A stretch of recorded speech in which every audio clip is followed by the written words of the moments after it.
Okay, good afternoon guys. Good afternoon po. I'm Pastor JB. Kumusta po yung ating maghapon?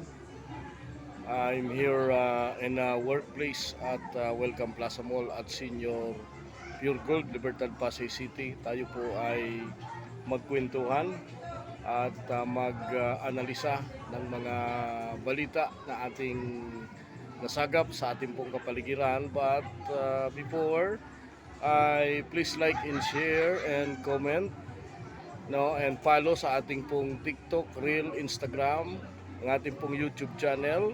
Meron po tayong 247 subscribers. Sa ating pong TikTok, meron po tayong 2,400 followers. Sa ating pong FB, meron po tayong 4,000 followers. Sa ating po namang JB Wellness Massage, meron po tayong 70 plus followers. Ayan. I'm here in a workplace at Welcome Plaza Mall at Senior Pure Gold, Libertad, Pasay City. Ang ating pong telephone number ay 0949-410-0259. Ulitin ko lang, 0949-410-0259. I'm here in a workplace at Senior Pure Gold, Welcome Plaza Mall, Libertad, Pasay City. I'm Pastor JB. Yan. Umpisa na ho natin yung ating mga balita ngayon. Ay kasasaga pa lamang nating balita guys. Ngayon pong November 25, 2024, matapos na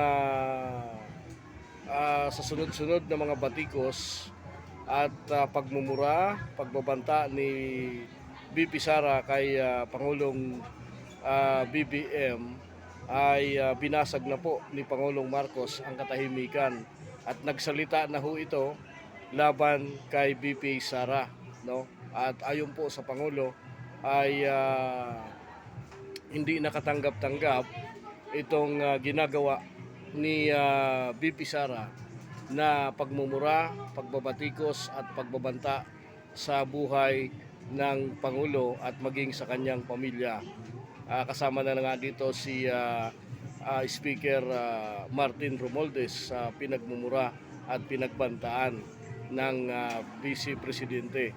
Dahil po dito ay pumalag na po si Pangulong Marcos at ayon po sa Pangulo ay tutuldukan na niya na ang mga nagaganap sa kanyang administrasyon, no? So ibig sabihin po hindi ho natin alam kung ano po ang ibig sabihin dito ng ating pong Pangulong Marcos, ano?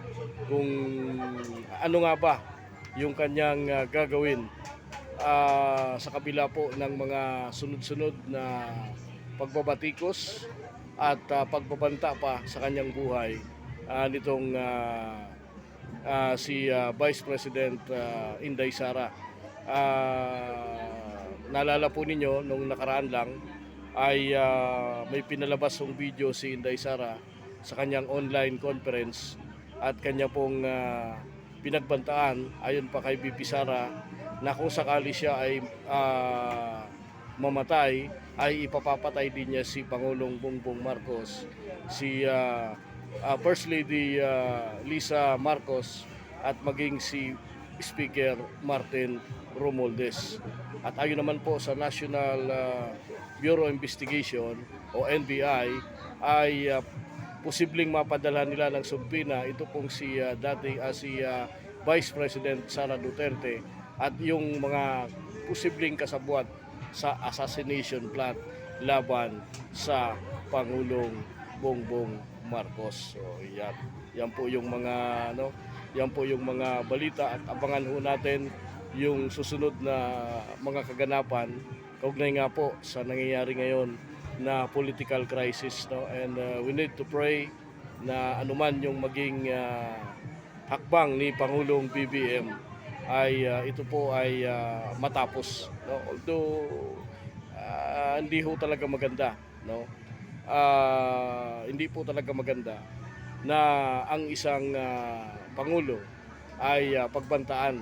Kahit hindi po pangulo, kahit sino, kapag ka nagbanta ka about pagpatay o any threat, lalo na po yung death threat, ay talaga po, no, lalo na kung may mga basihan o ebidensya, ay talaga naman na ito ho ay mananagot sa ating saligang batas. So, batas ho kasi ito.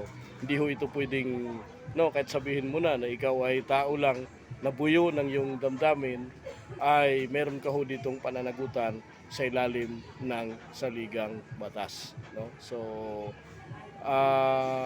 antabayanan din natin yung pag-iimbestiga, no, ng Kongreso dito po kay Yusek Lopez, no.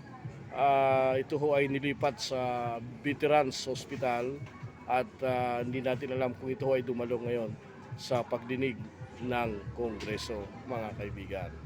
So yan ho yung ating hong mga balita at magiging balita, laman ng mga pahayagan.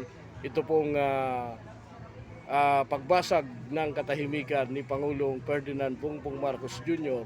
at ang kanya hong mga sinabi na kanya na pong aaksyonan ito hong mga nagaganap sa kasalukuyan, mga kaibigan. So muli po, please like and share and follow sa ating pong YouTube channel, Real Instagram, Facebook. Lalo na po, subscribe nyo po ang ating pong Joel Brazal YouTube channel. I'm here in a workplace. Punta po kayo dito at magpa-relax sa JB Wellness Blind Massage. Mari po ninyong tawagan ang ating telephone number 0949-410-0259. Ulitin ko lang, 0949-410-0259. I'm here in a workplace at Welcome Plaza Mall, Libertad, Pasay City. Marami pong salamat guys at patuloy po tayo mag-ingat at magdasal sa kapayapaan ng ating bansa. Magandang hapon po. Back button. Tab again to stop record. Accessible. Back.